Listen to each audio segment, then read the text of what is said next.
안녕하세요. 세주TV 김주현입니다. 최근 여러 가지 뉴스나 신문 기사를 보시게 되면 세금 체납에 관련된 기사들을 굉장히 많이 보셨을 겁니다. 일반적으로 세금 체납액의 액수에 관련된 이러한 내용도 보셨겠지만 국세청에서 세금 체납액에 대한 소멸시효를 넘겨서 거두지 못하는 세금도 몇 조에 달한다 라는 이러한 기사들도 많이 보셨을 텐데요. 오늘 영상에서는 실제 세금 체납이란 어떤 부분이고 어떻게 하면은 세금 체납을 피해 나갈 수 있는지에 대한 부분들에 대해서 설명드리도록 하겠습니다. 일반적으로 세금 체납이라고 하는 용어는 확정된 세금 납부 의무에 대해서 그 납부 의무를 지키지 않는 것, 즉 내가 세금 낼 거 있는데 안 낸 거가 이제 세금 체납이라는 용어를 사용을 하고 있습니다. 최근 기사를 보시게 되면 국세청에서 국세를 기준으로 5년간 현재 세금 소멸시효가 완성돼서 더 이상 세금을 거둘 수 없는 금액들이 굉장히 크게 발생했다라는 기사들을 많이 보셨을 겁니다. 실제로 신문 기사를 보시게 되면 2018년도부터 최근 5년간 발생한 결손액이 20조에 달한다. 20조라는 돈이 가늠은 되시나요? 되게 큰 돈이죠. 또 연평균으로는 거의 4조에 가까운 돈들입니다.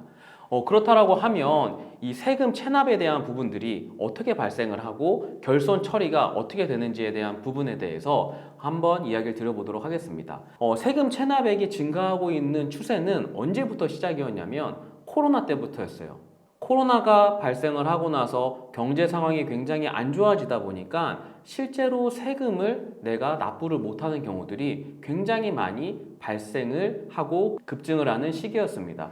일반적으로 저희가 세금 체납이라고 하면 많은 분들께서 부자들이 체납하는 거지, 돈 많은 사람들이 체납하는 거지 라고 생각을 하실 텐데 실제로 세금을 체납을 하시는 분들을 상담을 해보면 굉장히 소액이신 분들도 많이 있으세요. 정말 내가 장사를 하거나 사업을 하시다가 내가 생각했던 방향대로 잘 운영이 되지 않고 또 거기에 따라서 내가 가질 수 있는 경제적인 여유들이 많이 떨어지다 보니까 결국에는 세금까지 체납을 하게 되시는 경우가 발생을 한다라는 부분을 저는 꼭 기억을 해주시길 바라겠습니다. 이렇게 세금 체납이 발생을 하게 되면 국세청에서는 어떠한 업무를 할까요? 그냥 둘까요? 우리 국민이 세금을 체납을 하셨으니까 세금을 납부를 하실 때까지 기다려야 되겠다라고 생각을 할까요? 아니에요. 국세청 또한 마찬가지로 굉장히 적극적으로 이 세금액을 납부를 받기 위해서 노력을 합니다. 많이 기사에서 보셨을 거예요. 세금 체납을 몇 년 동안 내가 내지 않으면은 소멸시효가 완성이 돼서 안 낼 수 있다. 그래서 부자들이 일부러 이혼을 하고 재산을 숨겨놓고 이렇게 기간을 지낸 다음에 세금을 안 낸다고 하더라 라는 이러한 기사들만 많이 보셨을 거예요. 이게 이제 세금 소멸시효에 대한 이야기인데요. 세금 소멸시효라고 하면 많이들 물음표가 생기실 거예요.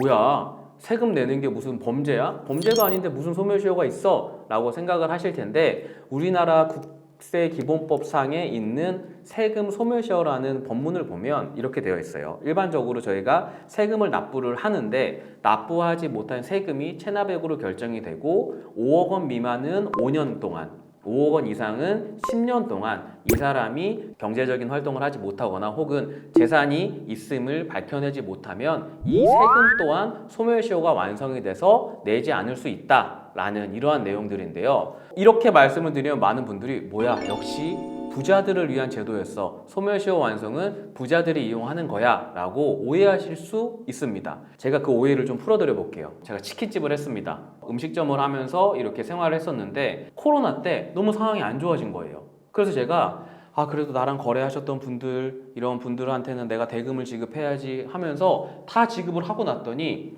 정작 저는 받을 돈이 하나도 없어지고 내야 되는 세금만 남은 거예요.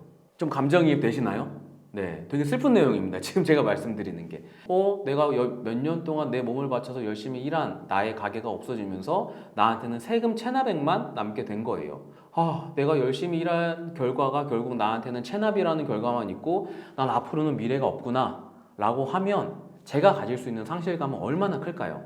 원래 이 제도가 가지고 있는 목적은 정말 열심히 경제 생활을 하려고 하는 대다수의 국민분들을 위해서 마련된 제도라는 겁니다. 이러한 제도를 통해서 국세청도 굉장히 엄격한 기준으로 이 소멸시효라는 기준을 따지게 되어 있습니다. 어떤 부분이냐면 예를 들면 이렇게 말씀드려 볼게요. 내가 2020년도에 제가 망한 거예요. 그러면 세금이 5억 원 미만이면 5년만 버티면 된다라고 하니까 오케이, 내가 2020년도에 망했으니까 나는 2025년도까지 버텨야지 라는 생각을 하시게 된다면 큰 오산입니다. 왜? 지금부터 그 이유를 말씀드릴게요. 소멸시효라고 하는 건 뭐냐면 국세청에서 이 사람한테 더 이상 체납을 독촉할 수 없는 상황이 된 시점부터 시작을 하는 겁니다.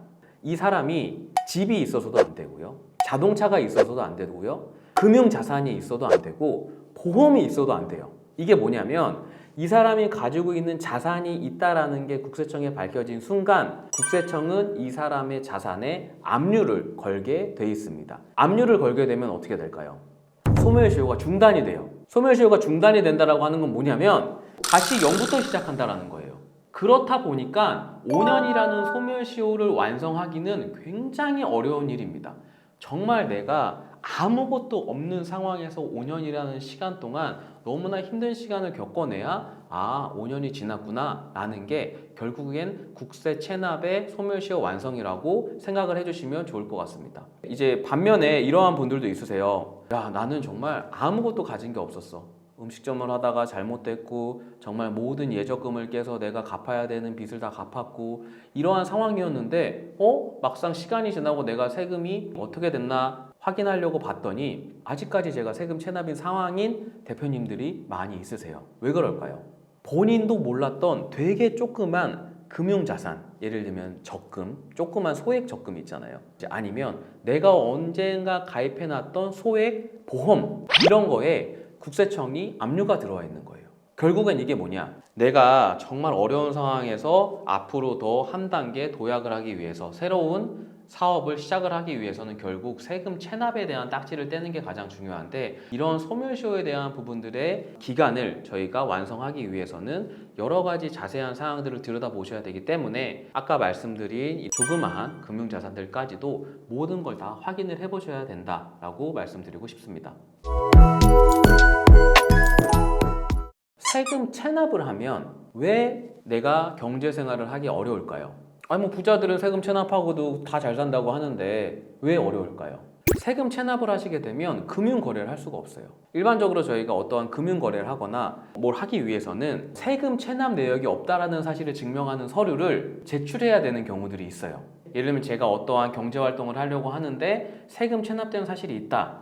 그러면 저한테 어떠한 일을 같이 하시자고 할까요? 못해요. 할 수가 없어요. 왜? 내가 혹여나 이 사람하고 같이 이러한 일을 하다가 나도 잘못될 수 있는 상황들이 생기다 보니까 그러한 염려 때문에 같이 이런 일을 하실 수가 없죠. 그래서 결국 세금 체납이라는 건 이러한 상황 자체를 이해하시는 것도 중요하지만 지금 법에서 정해놓은 소멸시효를 완성을 하시기 위해서는 결국에는 내가 실제 가지고 있는 여러 가지 자산들에 대해서 확인을 꼭 충분히 해보시고 또 거기에 맞춰서 내가 실제로 압류되어 있는 자산이 있으시다라고 하면은 해당 자산을 해지를 하셔서 국세를 납부하시는 게 중요한 상황입니다.